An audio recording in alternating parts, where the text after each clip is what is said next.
کل پھیکے کے گھر کے سامنے ایک نئی چمکتی ہوئی گاڑی کھڑی تھی اور سارے گاؤں میں اس بات کا چرچا تھا کہ جانے کون اسے ملنے آیا تھا۔ مجھے بھی تجسس تھا، لیکن میں نے کھوج لگانے کی کوشش نہیں کی، کیونکہ میں جانتا تھا کہ پھیکا پہلی فرصت میں آ کر مجھے سارے کا سارا ماجرا خود سنا دے گا۔ اور وہی ہوا۔ شام کو بیٹھک میں آ کر بیٹھا ہی تھا کہ پھیکا بھی چلا آیا۔ حال چال پوچھنے کے بعد کہنے لگا، صاحب جی، کئی سال پہلے کی بات ہے، آپ کو تو یاد ہوگا۔ ماسی نورا ہوتی تھی جو بھٹی پر دانے بھنا کرتی تھی اور جس کا ایک کو ایک پتر تھا، وقار۔ میں نے کہا، ہاں یار، میں اپنے گاؤں کے لوگوں کو کیسے بھول سکتا ہوں۔ اللہ آپ کا بھلا کرے صاحب جی، وقار اور میں 5ویں جماعت میں پڑھتے تھے۔ اسکول میں اکثر وقار کے پیٹ میں درد رہتی تھی اور ایک نکرے لگا روتا رہتا تھا۔ ماسٹر جی ڈانٹ کر گھر بھیج دیتے تھے کہ جا حکیم کو دکھا اور دوائی لے۔ ایک دن میں آدھی چھٹی کے وقت وقار کے پاس بیٹھا تھا۔ میں نے اماں کے ہاتھ کا بنا ہوا پراٹھا اور اچار کھولا۔ صاحب جی، آج بھی جب کبھی بہت بھوک لگتی ہے نا، تو سب سے پہلے اماں کے ہاتھ کا بنا پراٹھا ہی یاد آتا ہے، اور سارے پنڈ میں اس پراٹھے کی خوشبو بھر جاتی ہے۔ پتہ نہیں اماں کے ہاتھ میں کیا جادو تھا۔ صاحب جی، وقار نے پراٹھے کی طرف دیکھا اور نظر پھیر لی۔ اسے ایک نظر نے اس کے پیٹ کی درد کے سارے راز کھول دی۔ میں نے زندگی میں پہلی بار کسی کی آنکھوں میں پیٹ کی انتڑیوں کو بھوک سے بلکتے دیکھا۔ صاحب جی، وقار کی فاقوں سے لوستی آندریں آنسوؤں کے سامنے ہاتھ جوڑے بیٹھی تھی، جیسے کہتی ہوں، ایک آنسو بھی گرا تو بھرم ٹوٹ جائے گا۔ وقار کا بھرم ٹوٹنے سے پہلے میں نے اس کی منتیں کر کے اسے کھانے میں شریک کر لیا۔ پہلا نوالا پیٹ میں جاتے ہی وقار کی تڑپتی ہوئی آنتوں نے آنکھوں کے ذریعے شکریہ کا پیغام بھیج دیا۔ میں نے چپکے سے ہاتھ روک لیا اور وقار کو باتوں میں لگائے رکھا، اور باتوں باتوں میں اس نے پورا پراٹھا کھا لیا۔ اور پھر اکثر ایسا ہونے لگا، میں کسی نہ کسی بہانے وقار کو کھانے میں شریک کرنے لگا۔ وقار کی بھوکی آنتوں کے ساتھ میرے پراٹھے کی پکی یاری ہو گئی، اور میری وقار کے ساتھ شاید کس کی یاری زیادہ پکی تھی۔ میں اسکول سے گھر آتے ہی بھوک بھوک کا شور مچا دیتا۔ ایک دن اماں نے پوچھ ہی لیا، پتر تجھے ساتھ پراٹھا بنا کر دیتی ہوں، کھاتا بھی ہے کہ نہیں؟ اتنی بھوک کیوں لگ جاتی ہے تمہیں؟ تمہارا شور سن کر میرے ہاتھ پاؤں پھول جاتے ہیں جیسے صدیوں سے بھوکا ہو۔ میں کہاں کچھ بتانے والا تھا صاحب جی، پر اماں نے اگلوا کر ہی دم لیا۔ ساری بات بتائی۔ اماں تو سن کر بلک بلک کر رو پڑی اور کہنے لگی، کل سے 2 پراٹھے بنا دیا کروں گی۔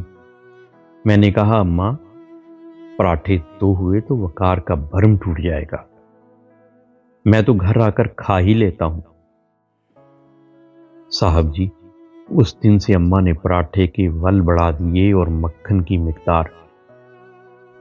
کہنے لگی، وہ بھی میرے جیسی ماں کا پتر ہے۔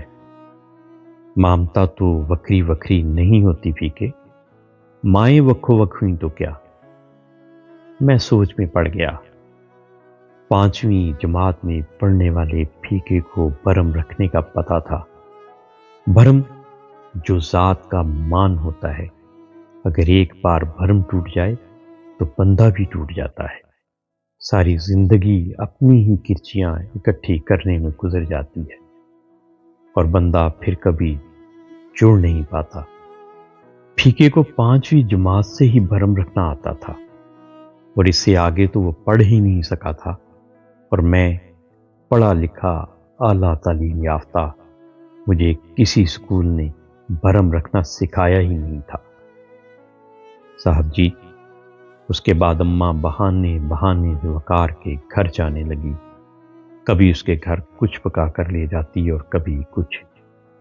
وقار کی ماں سے کہتی، دیکھ نورا، ساگ بنایا ہے، چکر بتا کیسا بنا ہے۔ وقار کی اماں کو پتہ بھی نہ چلتا اور ان کو ایک وقت کا کھانا مل جاتا۔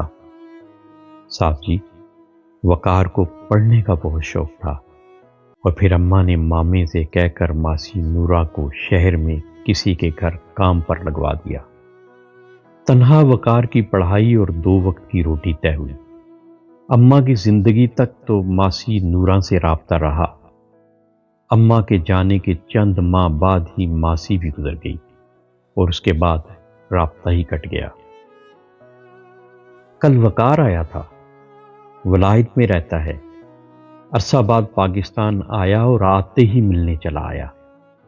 پڑھ لکھ کر ایک بہت بڑا افسر بن گیا ہے اور اماں کے نام پر لنگر کھولنا چاہتا ہے۔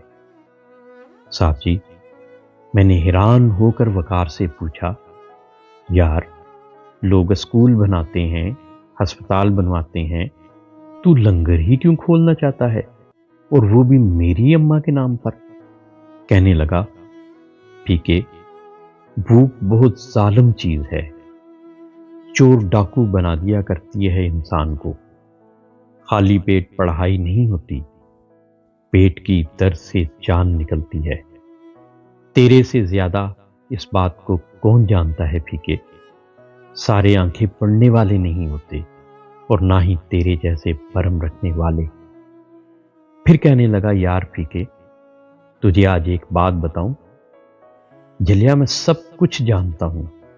چند دنوں کے بعد جب پراٹھے کے بل بڑھ گئے تھے اور مکھن بھی، آدھا پراٹھا کھا کر ہی میرا پیٹ بھر جایا کرتا تھا۔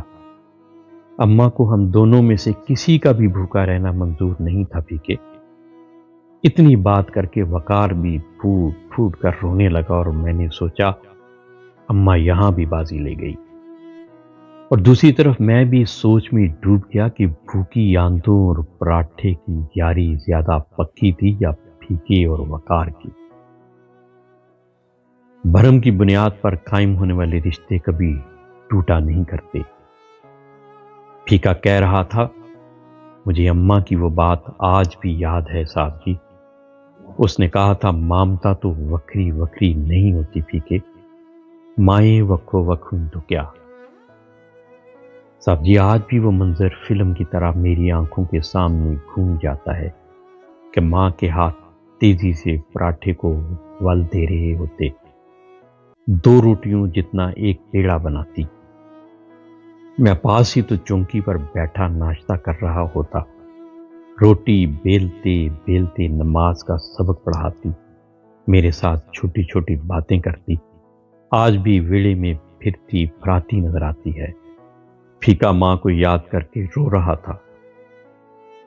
سورج کی پہلی کرن جیسا روشن چہرہ تھا اماں کا ساتھی۔ باتیں کرتے کرتے پھیکا میرا ہاتھ پکڑ کر مجھے اس پل میں لے گیا اور ایک دم میرے سامنے کسی پرانی فلم کی طرح سارا منظر بلیک اینڈ وائٹ پر ہو گیا۔ زندگی کے کینوس پر صرف ایک ہی رنگ بکھرا تھا، مامتا کا رنگ۔